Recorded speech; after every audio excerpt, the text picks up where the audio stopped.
तो स्वागत है आपका एक नए वीडियो में। आज ये हमारा राष्ट्रीय आय का क्लास नंबर 4 है। अभी तक पिछले 3 क्लासों में हम लोगों ने राष्ट्रीय आय से संबंधित बहुत सारे टर्मिनोलॉजी को समझा। आज हम लोग जानेंगे कि राष्ट्रीय आय का मापन कैसे किया जाता है। तो आइए स्टार्ट करते हैं। सबसे पहले आपको ये पता होना चाहिए कि सभी अर्थव्यवस्था में जो गुड्स एंड सर्विस होती है, यानी कि वस्तु और सेवा जो होती है, साथ ही साथ जो इनकम यानी कि आय, इन तीनों का जो फ्लो होता है ये 3 चरणों से होता है। मतलब आपस में ये तीनों कैसे एक दूसरे से कनेक्टेड है या तो फिर इंटरलिंक्ड है, इसी को हम लोग सबसे पहले देखेंगे। तो ये आपके सामने एक फ्लो चार्ट है जिसमें दिख रहा होगा आपको कि गुड्स एंड सर्विसेज का एक जगह पे दिख रहा है कि गुड्स एंड सर्विसेज का उत्पादन हो रहा है, तो वहीं दूसरी तरफ दिख रहा है आय या फिर गुड्स एंड सर्विसेज का वितरण हो रहा है, और वहीं तीसरी ओर दिख रहा है कि आय या फिर व्यय या फिर गुड्स एंड सर्विसेज का उपयोग हो रहा है। तो ये 3 आपको दिख रहा होगा और तीनों में आपस में संबंध है। अगर गुड्स एंड सर्विसेज के जहाँ पे उत्पादन हो रहा है, अगर वहाँ पे अगर हम राष्ट्रीय आय को काउंट कर दिए तो वो हो गया आपका उत्पादन विधि। तो उत्पादन विधि के द्वारा भी राष्ट्रीय आय का मापन किया जाता है। वहीं अगर दूसरी ओर ये आय या फिर गुड्स एंड सर्विसेज का जो वितरण है, अगर इस जगह पे अगर हम लोग नेशनल इनकम को मेजरमेंट किए तो इसको बोल देंगे आय विधि, यानी कि इनकम मेथड। और वहीं अगर जो आपका आय, व्यय या फिर गुड्स एंड सर्विसेज का जो उपयोग हो रहा है, तो अगर यहाँ पे अगर हम लोग मेजरमेंट किए तो इसको हम लोग बोल देंगे व्यय विधि। पिछले क्लास में एक हम बहुत सिंपल टर्मिनोलॉजी समझाए थे, ये आपको भले समझ में नहीं आया होगा, लेकिन पिछले क्लास को अगर आपको रिलेट करोगे तो आपको समझ में आएगा। वो हम ये बताए थे, एक चीज़ तो आपको पता होना चाहिए कि जो फर्म का जो फैक्टर पेमेंट है वो किसी व्यक्ति का फैक्टर इनकम कहलाएगा। यहाँ तक तो आपको पता है, सही बात। आगे देखिए, हम 3 तरह का आय का 3 तरह का विधि का चर्चा किए थे। एक था आपका आय विधि, एक था आपका व्यय विधि और एक था आपका उत्पादन विधि। तो आय विधि कहने मतलब परिवार या फिर व्यक्ति को कितना आय प्राप्त हुआ है, तो जितना आय प्राप्त हुआ है उसको बोल देंगे आय विधि। व्यय विधि जो है कि गुड्स एंड सर्विसेज के उपभोग में यानी कि कंज्यूम में किए जाने वाला जो टोटल व्यय है, तो कितना हम खर्चा किए हैं, अगर उसको काउंट कर देंगे तो वो व्यय विधि है, और उसके माध्यम से भी नेशनल इनकम को निकाला जा सकता है। और उसी तरह का जो उत्पादन विधि है, यानी कि फर्म एंड गुड्स का कितना उत्पादन हुआ है, तो कितना उत्पादन हुआ है, तो अगर उत्पादन विधि को काउंट करेंगे तो इसके द्वारा भी नेशनल इनकम या फिर राष्ट्रीय आय को निकाला जा सकता है। तो आई होप यहाँ तक आपको समझ में आया होगा। आपको एक और चीज़ समझना है कि 3 तरह का जो मेथड हम अभी तक बताए हैं, एक आपको प्रोडक्शन मेथड यानी कि उत्पादन विधि, एक आपका इनकम मेथड यानी कि आय विधि, और एक आपका है एक्सपेंडिचर मेथड यानी कि व्यय विधि। अब आइए एक एक करके, हम अभी नहीं समझ में आया होगा ये फ्लो चार्ट, लेकिन हम लोग एक एक करके इसको समझेंगे ना तो फिर क्लियर हो जाएगा ये बात सारा। आप पिछले वाला जो क्लास में जो बात बताए थे, तीनों को एक डिफाइन किए हुए थे, एक छोटा सा सिंपल डिफिनेशन दिए थे, उसको जो भी बताया उसको याद रखिएगा।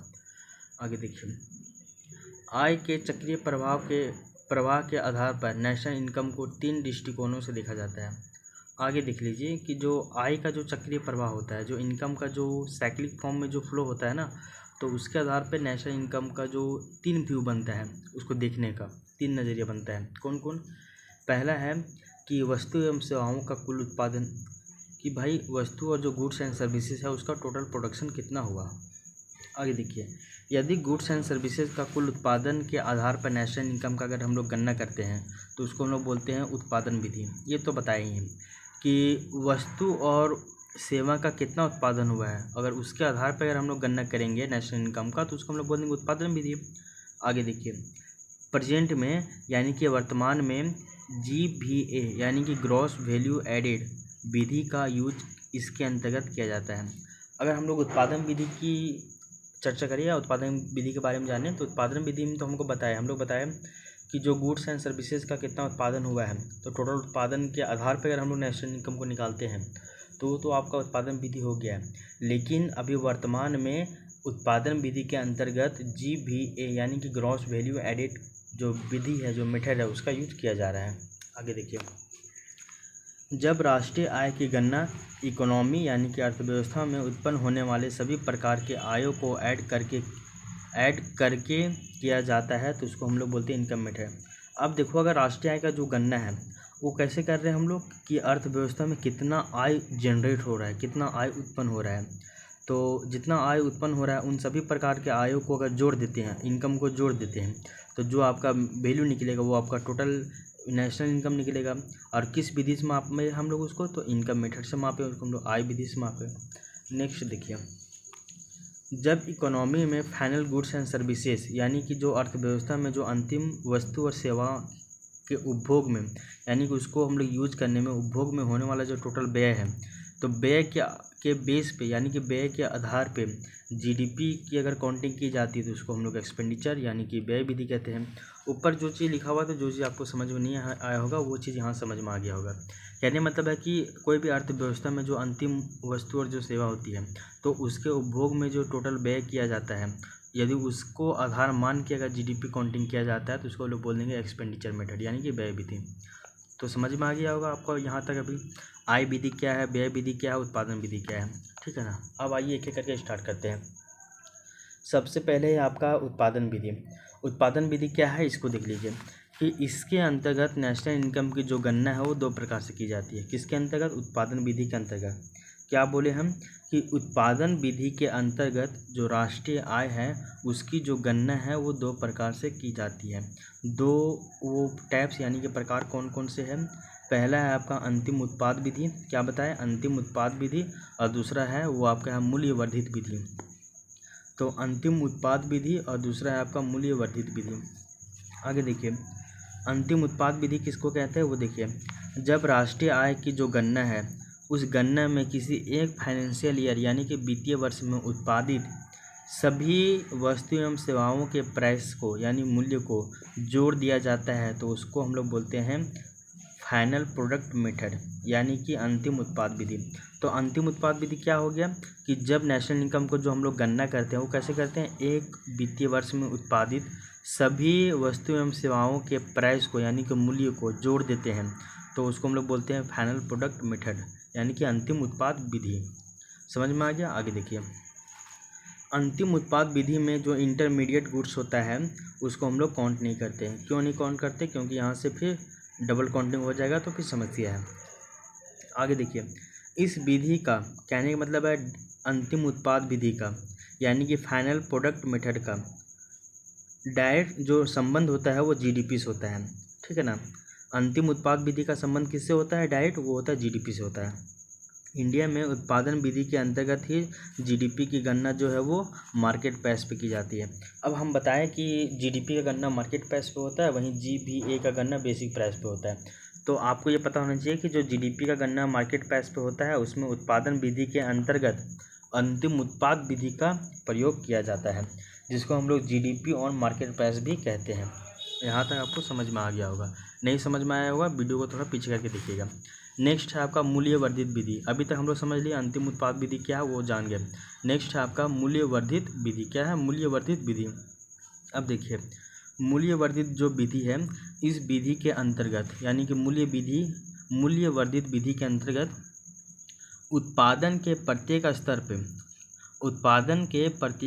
पे वस्तु एवं सेवाओं के मूल्य में होने वाले वर्धन बोले तो एडिशन या फिर वृद्धि के कुल योग को ही ग्रॉस वैल्यू एडेड कहते हैं। कहने मतलब है कि इसमें जो उत्पादन होता है तो उस उत्पादन इस विधि में जो भी उत्पादन करते हैं तो उत्पादन के प्रत्येक स्तर में वस्तु एवं सेवाओं के मूल्य में कितना एडिशन हुआ, कितना वृद्धि हुआ है, तो उनको जितना वृद्धि होते गया है उसका जो कुल योग होगा ना वही आपका ग्रॉस वैल्यू एडेड होगा। कहने का मतलब मूल्य वर्धित विधि होगा। और इसे औद्योगिक विधि यानी कि इंडस्ट्रियल मेथड या फिर इसको नेट आउटपुट मेथड भी कहा जाता है। नेट आउटपुट मेथड भी इसी को कहा जाता है। याद हो गया। आगे देखिए, इन अदर वर्ड अगर दूसरे शब्दों में कहा जाए तो किसी फर्म के द्वारा उत्पादित, क्या बोले, किसी फर्म के द्वारा उत्पादित गुड्स एंड सर्विसेज यानी कि वस्तुओं एवं सेवाओं के कुल मूल्य एवं उत्पादन के दौरान होने वाले मध्यवर्तीय उपभोग के मूल्य के अंतर को मूल्य वर्धन कहा जाता है। ये थोड़ा सा दूसरा ये सेंटेंस हो गया, मतलब इसको आप याद नहीं रख पाइएगा। आप एक ही डेफिनेशन याद रखिए और उसको आप लिख दीजिएगा एग्जाम हॉल में। सेकंड वाला इसको जो भी बताया अब ये वाला इसको आप याद नहीं रखिए। आगे देखिएगा, ये वैल्यू एडेड यानी कि जो मूल्य वर्धित होता है उसका मतलब क्या होता है, वो उसको हम लोग अगर एक फार्मूला के तहत पढ़े तो वो क्या होता है। देखो, value of total output, value of जो टोटल आउटपुट होता है उसमें अगर हम लोग मध्यवर्ती जो उपभोग किए, इंटरमीडिएट जो कंजम्पशन है उसको अगर हम लोग घटा देते हैं तो जो बचता है वही आपका वैल्यू एडेड हो गया। वही आपका ऊपर में लैंग्वेज के फॉर्म में लिखा हुआ था ना कि फर्म के द्वारा जो उत्पादित जो गुड्स एंड सर्विसेज का जो कुल मूल्य है उसमें उत्पादन के दौरान होने वाले जो मध्यवर्ती उपभोग है उसके मूल्य के अंतर को मूल्य वर्धन कहा जाता है, यानी कि उसको घटा देंगे। तो अगर हम लोग अगर वैल्यू एडेड को जाने तो value added is equal to होता है वैल्यू ऑफ टोटल आउटपुट, और जो टोटल आउटपुट है वही आपका जीडीपी भी है। तो वैल्यू ऑफ टोटल आउटपुट उसमें से घटा देंगे, माइनस कर देंगे इंटरमीडिएट कंजम्पशन यानी कि मध्यवर्ती जो उपभोग है उसको हटा देंगे, तो जो बचेगा वही आपका वैल्यू एडेड है। आगे देखिए, इस विधि के अंतर्गत यानी कि वैल्यू एडेड मेथड के अंतर्गत किसी भी अर्थव्यवस्था में उत्पादित होने वाले गुड्स एंड सर्विसेज के प्रत्येक गुड्स एंड सर्विसेज यानी कि वस्तुओं एवं सेवाओं के प्रत्येक उत्पादन अवस्था यानी कि जो प्रोडक्शन जो स्टेज होता है उत्पादन अवस्था में उनकी मात्रा को मार्केट प्राइस से गुणा करके प्राइस में होने वाले परिवर्तन को ज्ञात किया जाता है, और इसे इसको भी वैल्यू एडेड ही कहते हैं। एक क्या बता रहे हैं कि किसी भी अर्थव्यवस्था में जो उत्पादित होता है, क्या उत्पादित होता है, तो वस्तु एवं सेवा ही होता है। तो वस्तु एवं सेवा जो उत्पादित हो रहा है उसके प्रत्येक स्तर पे, प्रत्येक जो उत्पादन स्तर है या फिर अवस्था है वहाँ पे क्या करते हैं हम लोग क्या करते हैं कि मार्केट प्राइस से उसको गुना कर देते हैं, और जो प्राइस में जो भी परिवर्तन होता है उसके आधार पे हम लोग फिर जो टोटल वैल्यू है उसको निकालते हैं अमाउंट को, और जो ये प्रोसेस है इसको हम लोग बोलेंगे वैल्यू एडेड। आगे देखिए, इसी प्रकार प्रत्येक स्तर में गुड्स एंड सर्विसेज के मूल्य में होने वाले मूल्य वर्धन को आपस में ऐड करके सकल मूल्य वर्धन ज्ञात किया जाता है। आगे देखो क्या बोले हम कि इसी प्रकार प्रत्येक स्तर में, इसी तरह जो प्रत्येक स्तर है, जो प्रत्येक जो स्तर है उसमें गुड्स एंड सर्विसेज के मूल्य में क्या मूल्य वर्धन हुआ, मतलब क्या चेंजेस हुआ है, परिवर्तन हुआ है, कि बढ़ा है कि घटा है। तो अगर उसको हम लोग आपस में जोड़ देंगे तो उससे क्या निकल जाएगा, सबको जोड़ने पे क्या निकल जाएगा, सकल मूल्य वर्धन यानी कि ग्रॉस वैल्यू एडेड निकल जाएगा। आगे देखो, और इसी के तहत क्या होता है कि तीनों क्षेत्रों के जो अलग अलग GVA को ज्ञात कर लेते हैं। इसी फॉर्मूला के तहत कि प्रत्येक स्तर पर जो गुड्स एंड सर्विसेज के मूल्य में जो होने वाला जो मूल्य वर्धन है उसको आपस में जोड़ लेंगे तो उससे हमारा निकल जाएगा GVA। तो GVA को प्राथमिक स्तर पे भी निकालेंगे, द्वितीयक स्तर पे भी निकालेंगे और तृतीयक स्तर पे भी निकालेंगे। जब तीनों स्तर पे निकाल लेंगे तो बाद में सबको जोड़ देंगे, और जोड़ने के बाद किसी भी अर्थव्यवस्था का GVA प्राप्त हो जाएगा। तो किसी भी अर्थव्यवस्था का जो GVA है वो कैसे प्राप्त किया जाता है वो आपको पता चल गया होगा, ठीक है ना। आगे देखिए, एक इसको एग्जाम्पल के साथ हम लोग समझेंगे। अपने एग्जाम्पल से पहले हम लोग इसका लैंग्वेज और समझ लेते हैं।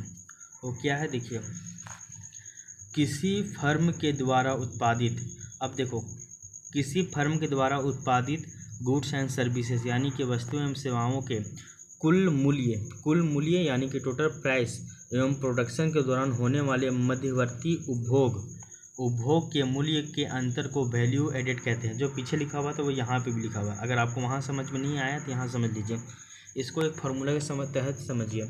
क्या लिखा हुआ कि value added is equal to value of total output, और उसमें से घटा देंगे क्या, इंटरमीडिएट कंजम्पशन को।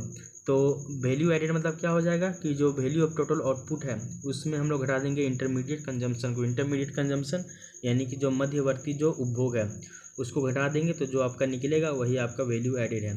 एक चीज़ और आप जान लीजिए कि वैल्यू जो एडेड है यहाँ पे ही, मतलब इसी को हम लोग जो वैल्यू ऑफ टोटल आउटपुट है इसको हम लोग GDP कहते हैं।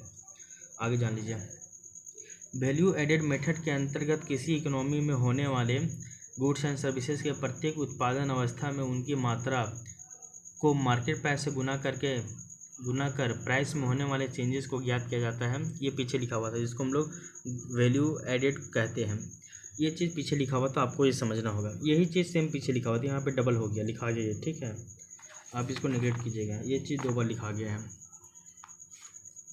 एक चीज़ और देख लीजिए इसको कि इस मेथड में प्रोडक्शन के स्तर में गुड्स एंड सर्विसेज के मूल्य में होने वाले वैल्यू एडेड का आपस में ऐड करके GVA ज्ञात किया जाता है, जिसके अंतर्गत प्राथमिक, द्वितीयक, तृतीयक तीनों क्षेत्रों का अलग अलग GVA ज्ञात किया जाता है और तथा तीनों क्षेत्रों के GVA को जोड़ के किसी भी अर्थव्यवस्था के GVA को ज्ञात किया जाता है। अगर तीनों को निकाल लेंगे और आपस में जोड़ देंगे तो फिर कोई भी अर्थव्यवस्था का GVA निकल गया, यानी ग्रॉस वैल्यू एडेड निकल गया। आगे देखिए, ये वाला यहाँ तक जो भी पढ़े हैं ये पीछे भी लिखा हुआ था, तो ये 2 बार हो गया रिपीटेड, तो आप समझ जाइएगा। आगे देखिए, इस तरह इस मेथड का जहाँ कुल उत्पादन विधि के अंतर्गत, क्या बोले हम, कुल उत्पादन विधि के अंतर्गत किसी भी इकोनॉमी में यानी कि किसी भी अर्थव्यवस्था में एक वित्तीय वर्ष में उत्पादित सभी फाइनल गुड्स एंड सर्विसेज यानी कि सभी अंतिम वस्तुओं एवं सेवाओं के कुल मौद्रिक प्राइस यानी कुल मौद्रिक मूल्य को टोटल प्रोडक्शन या फिर GDP कहते हैं। इसी को हम लोग टोटल प्रोडक्शन कहते हैं, यानी कि कुल उत्पादन, या फिर इसी को हम लोग बोलते हैं GDP। एक चीज़ और याद रखिएगा कि जो आपका GVA होता है, ग्रॉस वैल्यू एडेड होता है, कि ये जब कुल उत्पादन GDP में, यानी मतलब टोटल प्रोडक्शन में हम लोग मध्यवर्ती उपभोग की मात्रा को घटा देते हैं तो वो GVA निकलता है, यानी ग्रॉस वैल्यू एडेड निकलता है। वो ऊपर वाला जो सेंटेंस है ना, ये सब इसको यहाँ पे लिखा हुआ है लैंग्वेज के फॉर्म में, कि जब जो टोटल प्रोडक्शन होता है यानी कि GDP इसको कहेंगे, उसमें से अगर मध्यवर्ती उपभोग की कुल मात्रा को घटा दिए तो आपका GVA निकल जाता है। कहने मतलब एक हम एग्जांपल लेते हैं कि टोटल उत्पादन हुआ है 1200 रुपया, है ना, 1200, जिसमें से मध्यवर्ती उपभोग की जो कुल मात्रा है वो थी आपकी 350, तो 1200 में 350 घटा दिए तो 850 बचा। तो जो ये आपका 850 रुपये बच रहा है ये आपका ग्रॉस वैल्यू एडेड हो गया, GVA, सकल मूल्यवर्धन। ठीक है ना। आगे देखिए, GDP कहने का मतलब है वैल्यू ऑफ टोटल आउटपुट। इसमें से मध्यवर्ती उपभोग या फिर वस्तुओं को घटा देते हैं, यानी कि इंटरमीडिएट कंजम्पशन को घटा देते हैं, तो घटाने के बाद जो बचता है वही आपका GVA है, यानी कि सकल मूल्यवर्धन, यानी कि ग्रॉस वैल्यू एडेड। ये है, यहाँ तक आपको पता होना चाहिए। आइए अब इसको हम लोग एक एग्जांपल के माध्यम से समझते हैं। एग्जांपल क्या है वो देखिए, वैल्यू एडेड मेथड का एग्जांपल। इसको देखिए, एक है आपका उत्पादक, जिसको हम लोग कोई फर्म है वही उत्पादक है आपका। उसके बाद देखेंगे वैल्यू ऑफ आउटपुट का जो मूल्य है वो, फिर देखेंगे मध्यवर्ती गुड्स का जो प्राइस है या फिर जो मध्यवर्ती उपयोग है, उपयोग बोलो या फिर उपभोग बोलो वही है, और लास्ट में जो मूल्यवर्धन हो रहा है सो इसी को हम लोग काउंट करेंगे। देखो, सबसे पहले एक किसान है, किसान जो है वो 600 रुपये में गेहूं का उत्पादन किया, उसको हम लोग बोलेंगे वैल्यू ऑफ आउटपुट, ये उसका मूल्य हो गया, 600 रुपये में गेहूं का उत्पादन किया।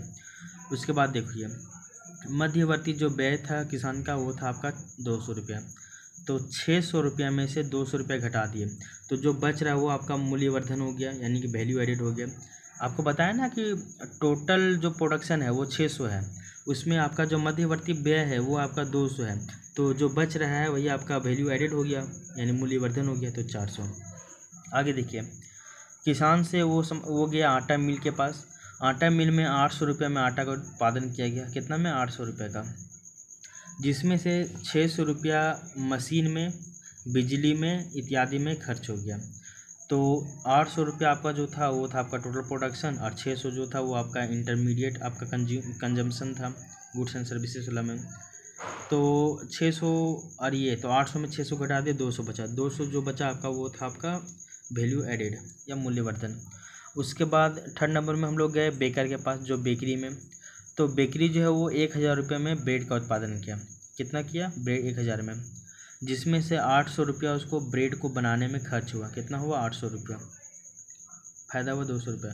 कहने मतलब 1000 में से 800 घटा दिए, 1000 जो आपका टोटल प्रोडक्शन था, 800 आपका इंटरमीडिएट कंजम्पशन था, जिसको घटाने के बाद जो अमाउंट बच रहा है यानी कि 200 रुपया, यही आपका क्या था, वैल्यू एडेड। चौथा देखिए, एक दुकानदार है, क्या है, दुकानदार को ब्रेड का जो बिक्री हुआ कितना में बेचा, वो 1200 रुपये में, तो और वो बेकरी से ख़रीदा था कितना में, 1000 में, यही आपका इंटरमीडिएट कंजम्पशन हुआ ना। तो अंत में 1200 में 1000 को घटा दिए तो कितना बचा, 200 आपको क्या है, वैल्यू एडेड है। जो आपका टोटल प्रोडक्शन है यही आपका टोटल, और ये क्या बोलते हैं आपका GDP भी हो जाएगा। अब आगे देखिए क्या है वो देखिए, जो आपका 1200 का जो ब्रेड का जो बिक्री हुआ है, इसको हम बोलेंगे टोटल आउटपुट मेथड। किस मेथड के द्वारा हम निकाले? टोटल आउटपुट मेथड के द्वारा, जिसको हम लोग बोलते हैं जीडीपी।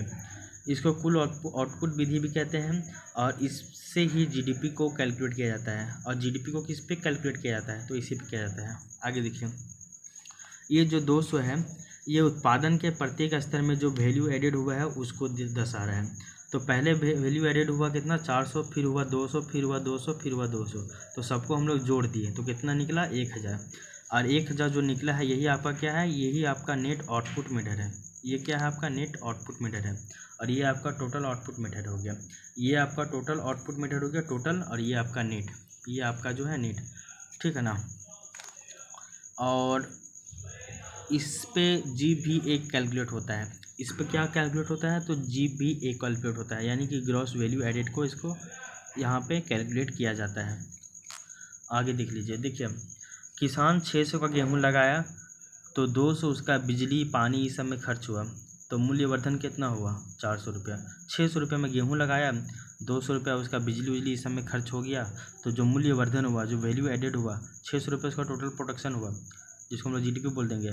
और 200 उसका जो इंटरमीडिएट जो कंजम्पशन हुआ, खपत हुआ, सो और जो दोनों घटा दिए, दोनों का अंतर को क्या कहते हैं? मूल्यवर्धन कहते हैं, वैल्यू एडेड कहते हैं। तो 400 हो गया। इसी तरह एक और एग्जांपल समझते हैं हम लोग, वो देखिए सेकेंड एग्जांपल है। वो एग्जांपल क्या है? कपड़ा का उत्पादन का है। कपड़ा उत्पादन हम लोग तीनों सेक्टर का देखेंगे, प्राथमिक क्षेत्रक और द्वितीयक क्षेत्रक और तृतीयक क्षेत्रक। सबसे पहले प्राथमिक सेक्टर, यानी कि प्राथमिक क्षेत्रक जो होता है, जिसके अंतर्गत हम लोग कृषि उसी को, माइनिंग को, ये सबको शामिल करते हैं। तो पहला स्टेज जो है और दूसरा स्टेज जो है वो आपका प्राथमिक क्षेत्रक से संबंधित है। आप इसको कैसे देखिए, पहला स्टेज यानी कि प्रथम चरण क्या है? कपास का उत्पादन किया गया। किसका? कपास का। 6000 किसान को कपास उत्पादन करने में लगा। कितना हज़ार लगा? 6000। तो अभी तो यहाँ उत्पादन करने में ही लगा, तो अभी यहाँ पे कोई मूल्यवर्धन नहीं है, तो इसका जो मूल्यवर्धन 6000 पूरा डायरेक्ट आ जाएगा। कितना आ जाएगा? 6000 डायरेक्ट। उसके बाद देखिए सेकेंड स्टेज क्या है कि कपास से रेशा का उत्पादन किया। कपास से रेशा का उत्पादन किया, तो रेशा का उत्पादन करने में इसको कितना लगा यहाँ पे? तो यहाँ रेशा का प्राइस बढ़ा दिया, तो कितना हो गया? टोटल 8000 रुपया। तो पहले था 6000, अभी हो गया 8000, तो अभी मूल्यवर्धन कितना हो गया इसका? 2000, ठीक है ना। वैल्यू एडेड कितना हो गया? 2000। थर्ड स्टेज जो है, ये आपका सेकेंडरी सेक्टर है। यहाँ पे रेशा से कपड़ा बनाया। पहले कपास का उत्पादन किया, फिर रेशा का उत्पादन किया, अब रेशा से कपड़ा का उत्पादन कर रहा है। रेशा से कपड़ा बनाया, तो कपड़ा का दाम रख दिया 12000 रुपये। कितना रख दिया? 12000, ठीक है ना। तो पहले था 8000, अभी था हो गया 12000, तो मूल्यवर्धन कितना हुआ? 4000 रुपया। कितना हुआ? 4000। चौथा जो स्टेज है वो आपका सर्विस सेक्टर, यानी कि सेवा क्षेत्र से संबंधित है। सर्विस सेक्टर में आपको ये गया आपका फोर्थ स्टेज में, थोक विक्रेता के पास। किसके पास गया? थोक विक्रेता। एक होता है ना होलसेलर, एक होता है ना रिटेलर, ये सब। तो थोक विक्रेता के पास गया, जहाँ पे इसका दाम फिर बढ़ गया 12000 से 13000 रुपया। कितना हो गया? 12000 से 13000 रुपये इसका दाम बढ़ गया। तो अब यहाँ पे मूल्यवर्धन कितना हो गया? 1000 रुपया। कितना हो गया? 1000। आगे देखिए फिफ्थ स्टेज में थोक विक्रेता से ये गया है खुदरा विक्रेता के पास, तो अब दाम फिर बढ़ गया है। 13000 से कितना हो गया? 14000। तो अब यहाँ पे मूल्यवर्धन कितना हो गया? पहले था 13000, अभी हो गया 14000, तो मूल्यवर्धन कितना हुआ? 1000 रुपया। आगे देखिए, तो लास्ट में जो खुदरा विक्रेता के पास जो लास्ट में जो अमाउंट आया है, उस अमाउंट को बोलेंगे टोटल आउटपुट मेथड। क्या बोलेंगे? Total output method. लेकिन मूल्यवर्धन जो सबको जोड़ देंगे, 1000 रुपये यहाँ, 1000 यहाँ पे, 2000 ऊपर में 4000, तो 2000 और उधर 4000, कितना हो गया? 6000 रुपया हो गया, और ऊपर में फिर 2000 रुपया, तो 6 2 8000 रुपया, और ऊपर में मूल्यवर्धन फिर हुआ 6000 रुपया, तो 8 और 2 10, 10 और 4 14000। तो ये जो आपका टोटल 14000 रुपया निकल के आ रहा है, तो वो जो टोटल 14000 रुपया निकल के आ रहा है उसको हम लोग बोलेंगे वैल्यू एडेड मेथड, ठीक ना। क्या बोलेंगे? वैल्यू एडेड मेथड के द्वारा इसको निकाला जा रहा है। और इसको निकाला जा रहा है कैसे? टोटल आउटपुट मेथड के द्वारा। तो इस पे जो जीवीए को अगर मापा जाता है, किसको? वैल्यू एडेड मेथड पे किसको मापा जाता है? जीवीए को। और जो आपका टोटल आउटपुट मेथड है, इस पे हम लोग जीडीपी को मापते हैं। यही आपका फाइनल गुड्स एंड सर्विसेज हो गया, और यही आपका मार्केट प्राइस भी हो गया, और यही आपका बेसिक प्राइस भी हो गया। आगे देखिए इंटरमीडिएट गुड्स, इसमें कौन कौन हो गया? जैसे कपास है, रेशा है, कपड़ा है, थोक विक्रेता है, ये सब इंटरमीडिएट गुड्स है। फाइनल गुड्स क्या है? खुदरा विक्रेता है, खुदरा विक्रेता से ही व्यक्ति के पास जाएगा, देन कपड़ा का यूज हो जाएगा यानी कंज्यूम होगा। आगे देखो, वैल्यू ऑफ टोटल आउटपुट, इसमें से अगर घटा देंगे, वैल्यू ऑफ टोटल आउटपुट, यही तो आपका जीडीपी है ना। वैल्यू ऑफ टोटल आउटपुट को में जीडीपी बोलते हैं, और टोटल प्रोडक्शन को, कुल उत्पादन को भी जीडीपी कहते हैं, और वैल्यू ऑफ टोटल आउटपुट को भी हम लोग जीडीपी ही कहते हैं। तो ये आई होप यहाँ तक आपको समझ में आया होगा, ठीक ना। एक याद रखिएगा कि उत्पादन विधि के अंतर्गत जो राष्ट्रीय आय का गणना है वो दो प्रकार से किया जाता है। एक है आपका अंतिम उत्पाद विधि और एक है आपका मूल्य वर्धित विधि। अंतिम उत्पाद विधि आपको समझा दिए हैं कि राष्ट्रीय आय की गणना में जब एक वित्तीय वर्ष में उत्पादित सभी जो वस्तुएं एवं सेवा है उसके जो प्राइस है, उसके जो मूल्य है उसको जोड़ दिया जाता है, तो उसको हम लोग बोलते हैं फाइनल प्रोडक्ट मेथड यानी कि अंतिम उत्पाद विधि, जिसमें इंटरमीडिएट गुड्स को शामिल नहीं करते हैं, और इसका जो संबंध होता है सीधे जीडीपी से होता है, ये बता दिए थे आपको। और मूल्य वर्धित विधि में क्या बताया कि इस विधि के अंतर्गत उत्पादन के प्रत्येक स्तर पर जो वस्तु एवं सेवा के मूल्य में होने वाला जो वर्धन है, तो वर्धन के कुल योग को हम लोग ग्रॉस वैल्यू एडेड कहते हैं, और इसको हम लोग औद्योगिक विधि भी कहते हैं, और इसी को हम लोग नेट आउटपुट मेथड भी कहते हैं, नेट आउटपुट विधि भी कहते हैं, ठीक है ना। तो एग्जांपल में दो चीज़ याद रखना पड़ेगा, एक आपका टोटल आउटपुट मेथड और एक है आपका वैल्यू एडेड मेथड। और टोटल आउटपुट मेथड को ही हम लोग, ये समझ गया ना, कोई हम लोग मार्केट प्राइस और बेसिक प्राइस में हम लोग कंसिडर करते हैं, फाइनल गुड्स एंड सर्विसेज को जो निकाला जाता है वो, ठीक है ना। आगे देखिए, आपको ये चीज़ हमेशा पता होना चाहिए कि जो कुल उत्पादन है वही आपका जीडीपी है, यानी कि टोटल प्रोडक्शन में से मध्यवर्ती उपभोग के जो कुल मात्रा होती है उसको घटा देंगे तो जो आपका निकलेगा जीवीए निकलेगा, यानी कि ग्रॉस वैल्यू एडेड निकलेगा। तो उसी प्रकार जीडीपी में भी अगर मध्यवर्ती उपभोग या वस्तुओं को घटा देंगे तो उससे भी जीवीए निकल जाएगा, सिंपल सी बात है। अब एक चीज़ और देख लीजिए, ये वाला एग्जांपल आप याद रखिएगा। एक आपका ये एग्जांपल ब्रेड वाला जो बताया सो दुकानदार से लेने के बाद वाला, देख लीजिए बढ़िया से। और एक एग्जांपल ये कपास वाला याद रखिएगा हमेशा बढ़िया से, ठीक है ना। अब ये चीज़ देखिए आप कि जीवीए यानी कि ग्रॉस वैल्यू एडेड के अंतर्गत निम्नलिखित में से किन किन क्रियाकलापों को, किस किस एक्टिविटी को शामिल नहीं करते हैं, तो निम्नलिखित क्रियाकलापों को शामिल नहीं करते हैं। किसको देख लो, सेकेंड हैंड जो वस्तु होती है उसके खरीदने में या फिर उसको बेचने में जो उत्पन्न होता है मूल्य, जो उसको देखो सेकेंड हैंड जो बैग खरीदे या कार खरीदे तो उससे जो जनरेट हो रहा है प्राइस मूल्य, उसको हम लोग इसमें काउंट नहीं करते हैं। साथ ही साथ इससे जो थर्ड पर्सन को जो कमीशन मिल रहा है उसको भी इसमें हम लोग जीवीए में काउंट नहीं करते हैं। आगे देख लो कि सेल्फ यूज यानी कि स्वयं उपभोग के लिए या स्वयं यूज के लिए किया गया उत्पादन, जैसे कि कार ओनर कंपनी है, एक कार का कंपनी है, ठीक ना, एक कार का मालिक है, उसका एक कंपनी है, तो उस कंपनी में अपने उपभोग के लिए वो कार का उत्पादन किया है, तो वो तो जीवीए में काउंट नहीं होगा ना, नहीं। लेकिन अगर वो कार का उत्पादन करके उसको बेच दे रहा है तो वो फिर जीवीए में आपका काउंट हो जाएगा, सिंपल सी बात है। आगे देख लो, सेल्फ कंज्यूम के लिए यानी कि स्व उपभोग के लिए उत्पादित की गई गुड्स एंड सर्विसेज, वस्तु एवं सेवाओं का प्राइस को भी इसमें जोड़ते नहीं है।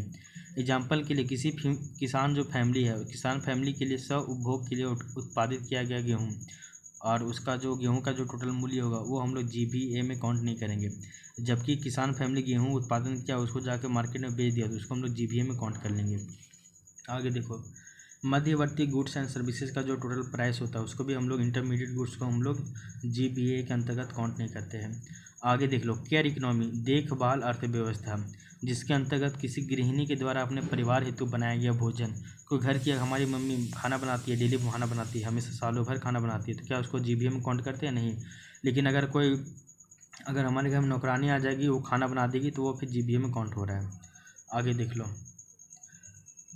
तो जीवीए के अंतर्गत किसको किसको शामिल किया जाता है, किसको नहीं शामिल किया जाता, वो आप देख लिए। आगे देखिए, साधन व्यय यानी कि फैक्टर पेमेंट, किसी उत्पादक के द्वारा उत्पादन प्रक्रिया में किया गया जो व्यय होता है। मतलब साधन व्यय क्या होता है? साधन व्यय जो होता है वो किसी उत्पादक यानी जो प्रोड्यूसर है, तो किसी उत्पादक के द्वारा उत्पादन प्रक्रिया में किया गया व्यय है।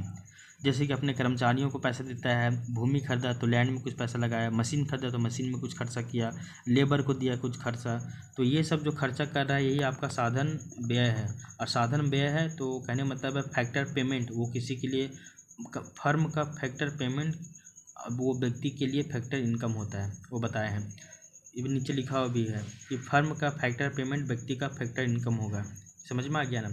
तो इस तरह से हमारा उत्पादन विधि कंप्लीट हो गया। उत्पादन विधि में हमको नहीं लगता दिक्कत होना चाहिए। उत्पादन विधि के अंतर्गत हम लोग हमेशा जानेंगे उत्पादन विधि जो है वो इसको ना 2 भागों में बांटा जाता है, या 2 भागों इसको ना दो प्रकार से काउंट किया जाता है। एक है अंतिम उत्पाद विधि और एक है आपका मूल्य वर्धित विधि। तो दोनों का आप याद रखिएगा, इससे आपको फिर आसानी होगा याद करने में और समझने में। तो एक बार देख लीजिए ठीक से। तो राष्ट्रीय आय का जो मापन किया जाता है वो राष्ट्रीय आय के घटक के द्वारा किया जाता है, जैसे कि बताए हैं आपके जीडीपी, जीएनपी, एनएनपी और एनडीपी के द्वारा। और उसको मापने का 3 तरह का विधि बताए हैं, उत्पादन विधि, व्यय विधि और आय विधि। तीनों को डिफिनेशन बता दिए क्या होता है क्या नहीं होता है। सो और उत्पादन विधि के अंतर्गत 2 तरह का प्रकार से गणना किया जाता है, एक आपका अंतिम उत्पाद विधि और एक आपका मूल्य वर्धित विधि। इसको आप याद रखिएगा। और ये ना बहुत ही पेचीदा मामला है, इसको आप जितना बार बार रिविजन कीजिएगा आपको उतना ही ज़्यादा फायदा होगा और उतनी ही बार आप इसको रिकॉल कर पाएंगे, ठीक है ना। और ये जो 2 एग्जाम्पल है, कपड़ा उत्पादन नहीं, ये कपड़ा उत्पादन वाला और एक आपका गेहूँ वाला, गेहूँ से जो ब्रेड बना उसका, ये दोनों एग्जाम्पल को आप देखिएगा। और फिर ये भी जानिएगा कि जीबीए के अंतर्गत किन किन क्रियाकलापों को शामिल नहीं किया जाता है वो भी जान लीजिएगा। तो आपका जीबीए क्या होता है वो भी आपको समझ में आ जाएगा। तो इस तरह से हमारा जो है वो उत्पादन विधि कंप्लीट हो गया है।